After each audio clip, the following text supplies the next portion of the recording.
इस पूरे बिहार विधानसभा चुनाव के दौरान रघुनाथपुर विधानसभा सीट जो था काफी खास सीट था। ओसामा साहब बिल्कुल कीवर्ड बने हुए बिहार के लिए। कल का जो सुबह होगा बिहार के लिए बहुत खास। स्वागत है दोस्तों आप सभी का फिर से एक बार। उम्मीद करता हूं कि आप सब बहुत ही अच्छे होंगे। देखिए तमाम तरह का जो चर्चा है, एग्जिट पोल है, ब्रेकिंग न्यूज है, ये सब आप अब तक देखते ही आ रहे होंगे। और बिहार विधानसभा जो चुनाव था काफी सरगर्मी भरा था और तमाम तरह का जो चर्चा था सब कुछ देखने को मिला। रोड शो देखने को मिला, नेताओं का आरोप प्रत्यारोप देखने को मिला और बहुत सारा हेलीकॉप्टर भी देखने को मिला।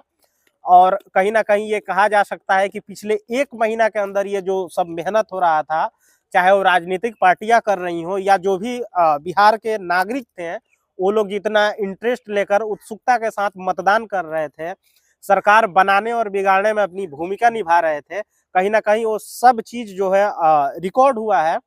और उस पूरे मेहनत का जो फल है वो कल यानी इस समय तक अभी आप 3 बजे का समय हो रहा है, इस समय तक सब क्लियर हो जाएगा। कहीं ना कहीं कल बिहार के लिए, कल का जो सुबह होगा बिहार के लिए बहुत खास होगा, क्योंकि कल बिहार को नया मुख्यमंत्री मिलने जा रहा है। और आप सब बड़ी बेसब्री से इस चीज का इंतजार कर रहे हैं कि आप लोगों ने मतदान केंद्र पर पहुंचकर ईवीएम में जो अपना मत बंद कराया है दर्ज करके, वो कल खुल जाएगा। और किसके सर पे कहां से कौन सा ताज होगा ये भी लगभग लगभग क्लियर हो जाएगा। तो इस पूरे बिहार विधानसभा चुनाव के दौरान रघुनाथपुर विधानसभा सीट जो था काफी खास सीट था। ओसामा साहब बिल्कुल कीवर्ड बने हुए थे।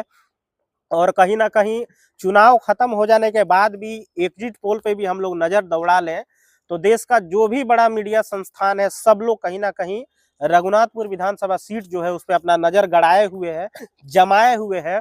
और लगभग लगभग हर एग्जिट पोल में ये कयास लगाया जा रहा है, बताया जा रहा है कि ओसामा साहब जो है रघुनाथपुर विधानसभा से चुनाव इस बार जीतने जा रहे हैं। कुछ ही घंटों की बात है, कल तस्वीरें साफ हो जाएंगी।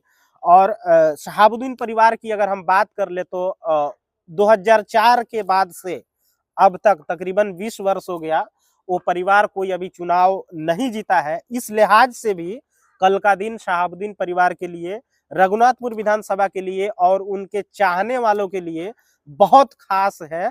कहीं ना कहीं देखने वाली बात होगी कि क्या 20 वर्ष बाद एक बार फिर उस घर में जीत के खुशी का जो है वो लहर वहां से उठता है। क्या इस बार रघुनाथपुर की जनता रघुनाथपुर का जो ताज है, विधायक का जो ताज है, ओसामा साहब के सर लगाने चढ़ाने जा रही है? कहीं ना कहीं ये सब देखने वाली बात होगी। अगर उस परिवार के राजनीतिक इतिहास की अगर हम बात कर लें तो 1996, हालांकि उससे पहले विधायक भी पूर्व सांसद शहाबुद्दीन साहब बने हुए थे, लेकिन 1996 से लेकर 98, 99 और 2004 तक लगातार सिवान से सांसद चुने गए। ये कहा जा सकता है कि उस परिवार के लिए स्वर्णिम काल था राजनीतिक तौर पे। उसके बाद से उस कमान को ओसामा साहब की माता जी जो है पूर्व प्रत्याशी लोकसभा यहाँ से हिना साहब ने कमान संभाला और वो भी लगातार चुनाव लड़ते रही। 2009 में भी लोकसभा की चुनाव यहाँ से उनके द्वारा लड़ा गया। उसके बाद से 2014 भी लड़ा गया, 2019 भी लड़ा गया और 2024 का भी जो है चुनाव उनके द्वारा लड़ा गया, लेकिन कामयाबी नहीं मिली। हर बार सांसद बनते बनते चूक गई। तो इन सभी लिहाज से जो भी राजनीतिक सफर रहा है 96 से लेकर 25 तक और विशेष करके 2004 से लेकर 25 तक का जो सफर रहा है तकरीबन 20 वर्ष का, उस पे भी हो सकता है कि इस बार पूर्ण विराम लग जाए और कहीं ना कहीं विधायकी की जो सीट है, विधायकी का जो ताज है, साहब परिवार में इस बार जाते जाते दिख रहा है। कल तस्वीरें साफ हो जाएंगी और एग्जिट पोल के माध्यम से तो ये पता चल ही भी रहा है कि मतलब वहां से इस बार ओसामा साहब वो सीट निकाल रहे हैं। लेकिन एक और एंगल उसमें देखा जा सकता है। पिछला जो लोकसभा चुनाव था उसमें हिना साहब निर्दलीय चुनाव लड़ रही थी और निर्दलीय चुनाव लड़ने के बाद भी चूंकि 3 प्रत्याशी यहाँ पे 3 कोणीय मुकाबला हुआ था, तो उसमें अवध बिहारी चौधरी जो है रघुनाथपुर विधानसभा में उनको 24,000 वोट मिला था और विजय लक्ष्मी जी जो इस समय यहाँ से सांसद हैं उनको 56,000 मिला था।